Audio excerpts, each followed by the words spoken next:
25 years of loyalty, and they handed me a manila envelope and a fake smile. What would you do if the place you built turned around and erased you?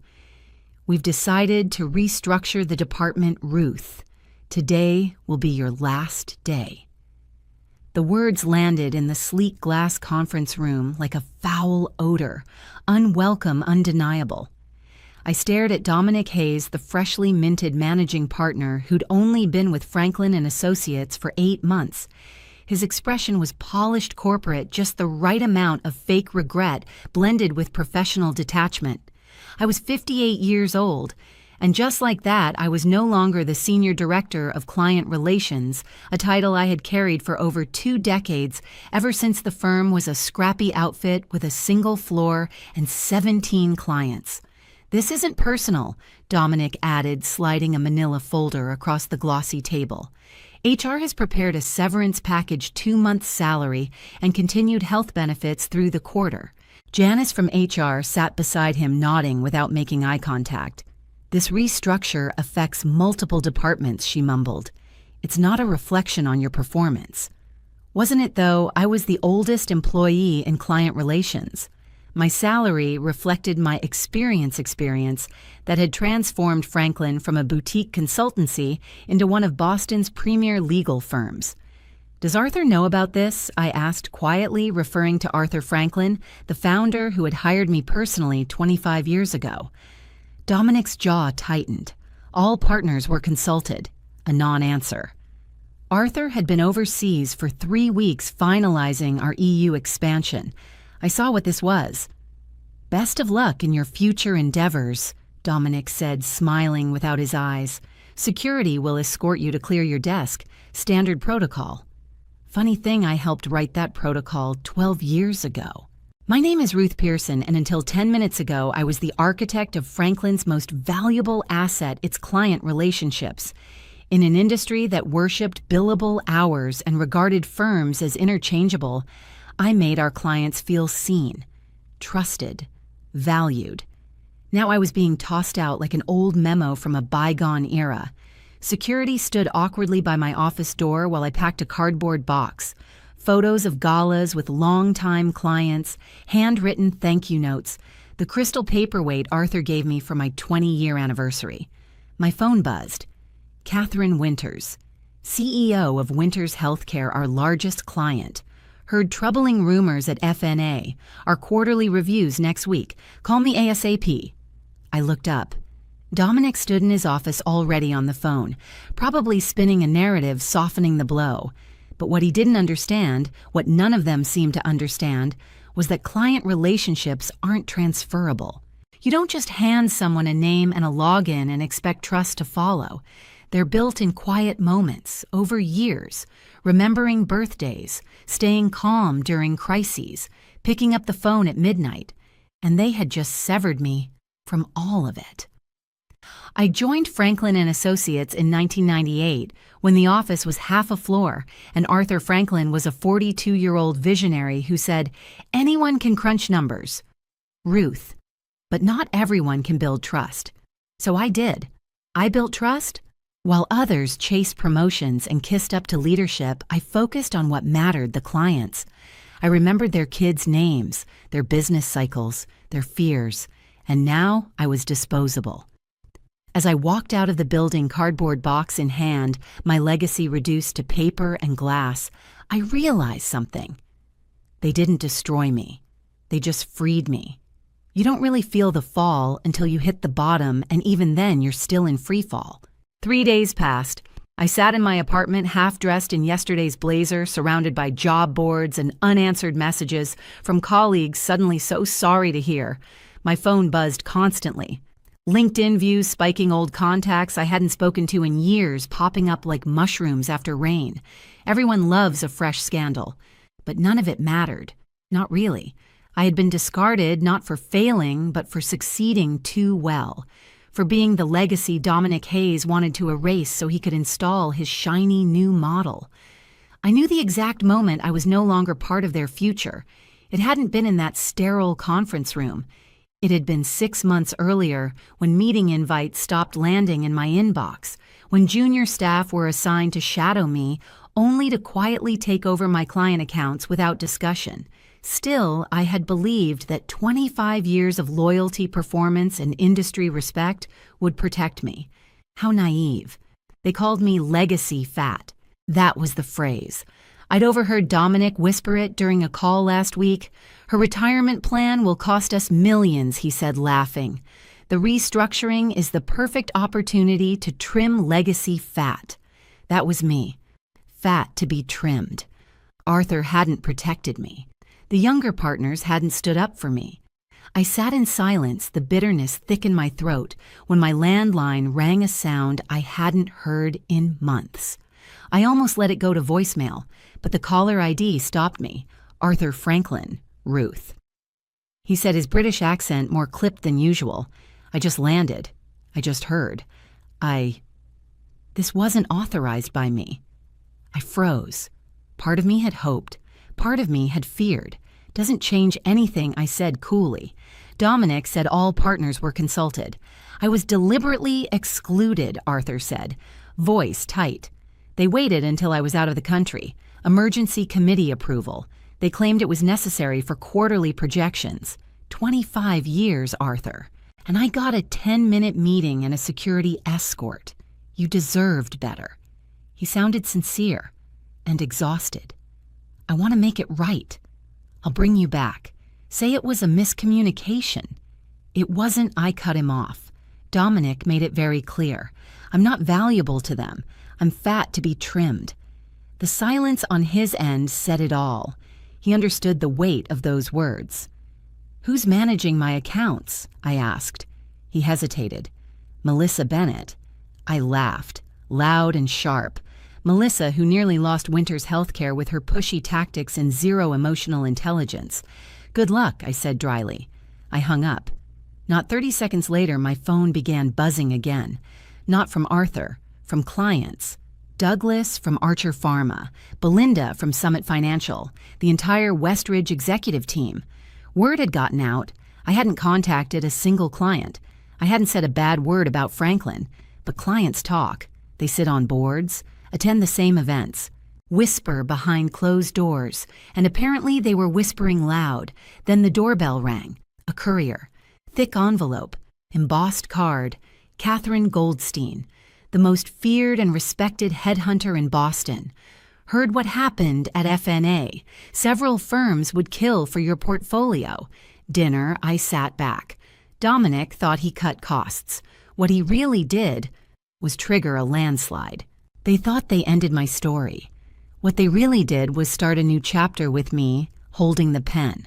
The next morning, my phone rang at exactly 7:38 a.m. Catherine Winters. No greeting, no small talk, just raw executive-level rage. Tell me you're not actually gone. I'm afraid I am, I replied, pouring coffee with one hand. They called it a restructuring. Catherine practically hissed through the phone. Melissa Bennett emailed me yesterday, introduced herself as my new relationship manager.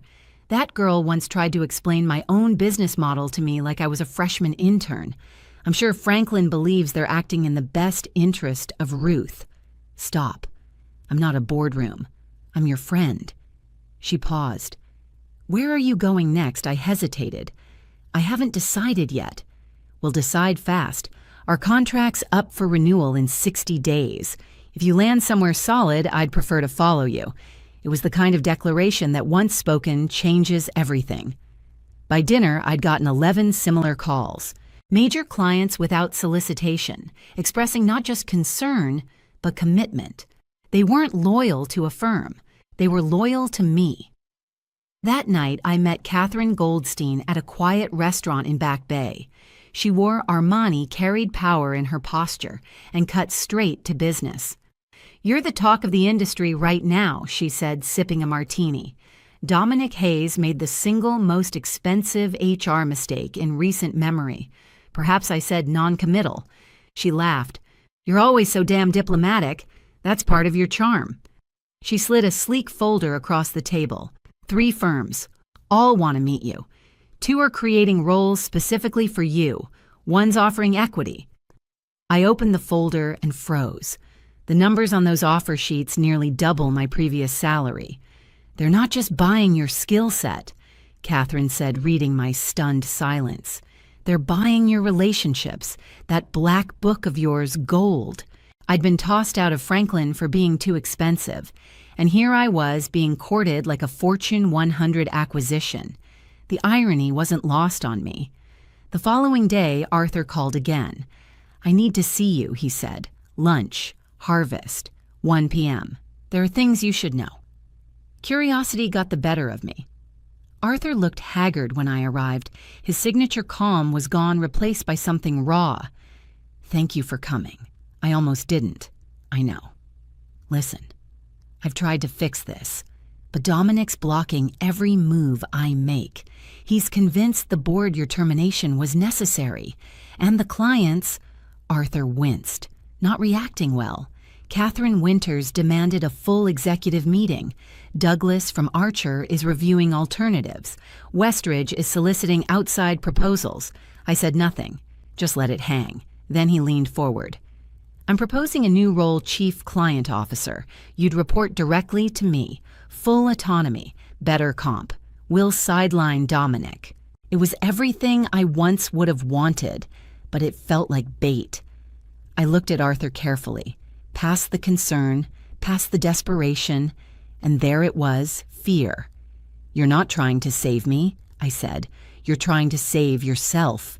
He didn't deny it. "Dominic's consolidating power isn't he," I continued. "If the client revolt escalates, the board will push you out next." He nodded. That was the real game. And I was his bargaining chip. "I already have meetings lined up with other firms," I said, voice calm. "You understand, it's just business. Nothing personal." His face went pale as I tossed his own line back at him. They handed me a manila envelope. I returned with an empire behind me. Over the next week, I met with all 3 firms Catherine Goldstein had recommended. Each conversation followed the same rhythm: effusive praise, careful probing about client loyalty and compensation offers that escalated with each handshake. But one stood out. Blackwell Consulting, not the biggest, but the boldest. A mid-sized firm with values eerily reminiscent of the Franklin I once believed in, client-first, human-led, and built on trust. Their offer included something I had never received at Franklin in 25 years equity partnership. While I reviewed their proposal, news from Franklin trickled in like clockwork. Industry blogs were buzzing: client unrest, executive tension, a mass client exodus underway. My former assistant Thomas texted me updates Catherine Winters walked out of her meeting with Dominic. Furious. Archer Pharma canceled their quarterly review. Westridge is opening bids. That's never happened. And then the call that changed everything. Ruth Pearson, yes. "This is Jeffrey Hammond from the Boston Business Journal. I'm working on a story about the leadership shakeup at Franklin & Associates. Your name keeps coming up. Would you be open to comment?" I froze. This was dangerous. My severance included a non-disparagement clause. I couldn't risk violating it. "I'm not comfortable speaking about internal matters," I said carefully. "Understandable," he replied. Though several sources confirmed that 7 major clients have already announced they're terminating their relationships with FNA. The timing aligns with your departure. 7. I hadn't initiated a single conversation. But it didn't matter. Reputation moves faster than email. "I can't speak to client decisions," I replied smoothly. "Every business has many factors to consider." "One last question," Hammond said. "Do you have any comment on the letter signed by 26 of Franklin's clients formally requesting Arthur Franklin remove Dominic Hayes as managing partner? I nearly dropped the phone. 26 clients, a revolt, and I hadn't even lifted a finger." Later that evening, Arthur called again. His voice shook. "Did you organize this?" "No," I said truthfully. "I haven't solicited a single client." "Then how do you explain it?" he demanded. 70% of our client base is threatening to leave. The board is in chaos." Maybe I said coolly, "They care more about relationships than spreadsheets." "This isn't a joke, Ruth." His voice cracked. 25 years of work, this firm could collapse in 25 days. I didn't say anything. Let him feel the weight of his own silence. I'm asking you come back, not as chief client officer, as full equity partner. Help me stabilize the firm." The words should have thrilled me. For 25 years, that title had been out of reach. Now it was mine for the taking. But it was too late. "I'll think about it," I said. "You'll have my answer in the morning." That night, I didn't sleep. I walked my apartment pacing like a woman preparing for war. Franklin meant familiarity, history, legacy. But it also meant politics, broken systems, and ghosts I no longer owed anything to. Blackwell meant a clean slate, autonomy, purpose, and clients who wanted me. At 6:00 a.m., I made my choice. I called Catherine. "I'm going with Blackwell." "Smart move," she said. "They'll be thrilled." "There's one condition," I added. I laid it out. She listened, then laughed. "Ruthless Ruth, I love it." At 8:45 a.m., I stepped into the same lobby I had been escorted out of just 10 days earlier. The receptionist blinked. "Ms. Pearson." "Are you here for the all-hands?" "I am. Arthur's expecting me." The conference room was packed, all partners. Junior staff lined the walls. Whispers filled the air. Arthur stood at the front. The board flanked him. Dominic Hayes was absent. "Thank you all for coming," Arthur began. "As you know, we've experienced client turbulence following recent personnel decisions." He glanced at me. "I'm pleased to announce that Ruth Pearson has agreed to return to Franklin and Associates as a full equity partner leading our new client relations division." Murmurs spread like wildfire. Arthur raised his hand for silence. In addition, the board has unanimously voted to remove Dominic Hayes as managing partner. His strategies no longer align with our values. Then he turned to me. "Ruth, would you like to say a few words?" I stepped forward, heels clicking like a gavel across polished floors. Dozens of faces turned, some hopeful, some wary, all watching. "Thank you, Arthur," I said. "I appreciate the offer." Pause. "But I'm not coming back to Franklin and Associates." Silence, then shock, palpable. "I've accepted a partnership with Blackwell Consulting, which has just finalized a controlling interest acquisition of Franklin and Associates through Horizon Capital." Gasps erupted. Arthur looked like he'd been sucker punched. "The transition begins next week. There are no plans for mass layoffs unless inefficiencies demand it."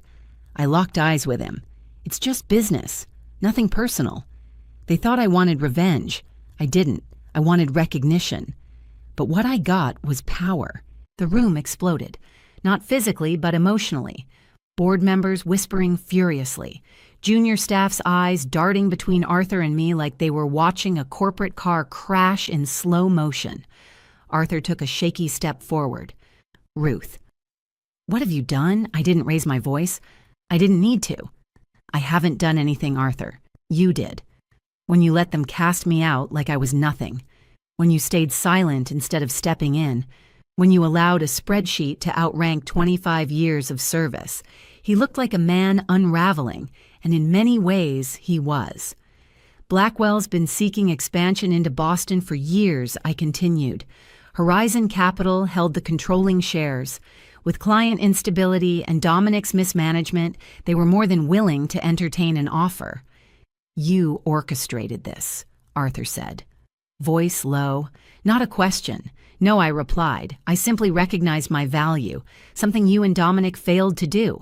That was the truth. I hadn't plotted. I hadn't schemed. I'd merely stepped into a vacuum one they created. And now I wasn't just a partner. I was the face of the firm that consumed its former predator. Within 3 weeks, the rebranding was complete. Blackwell Franklin Consulting. 2 floors in a glass tower downtown, the very building Franklin once dreamed of occupying. And now I had the corner office. I ran integration meetings, finalized client transitions, reviewed compensation packages for staff we retained, and we retained most of them because I understood something Dominic never did. People are assets, not line items. Clients stayed. Staff stayed. Reputation rebuilt faster than anyone predicted. Even Westridge Manufacturing returned. As for Dominic, he landed at a third-tier firm. his reputation scorched by the fire he started. And Arthur, he asked for a meeting 1 week after the deal was finalized. He looked 10 years older. "You control everything now," he said, bitterly sitting across from me in a neutral conference room. "No," I replied. "I influence. There's a difference. One you used to understand." I slid a document across the table. A 3-year consulting position. Advisory only, no management authority. Generous terms, all things considered. He didn't touch it. And if I refuse, then you walk away with your payout and a legacy you didn't protect. Your call. His fingers hovered over the page. He signed. Slowly. Without a word. 6 months later, Blackwell Franklin Consulting posted a record-breaking quarter. Client retention, 95%. Revenue increase, 23%. Media praise relentless. Even the Boston Business Journal ran a follow-up story Ruth Pearson once discarded as outdated, now helms one of the most trusted firms in New England. I framed that line and placed it next to the crystal paperweight Arthur gave me years ago, not out of nostalgia, but as a reminder, no one defines your worth but you. I didn't burn bridges. I outgrew the road and built my own. My assistant knocked softly. "Ms. Winters is here for your lunch meeting."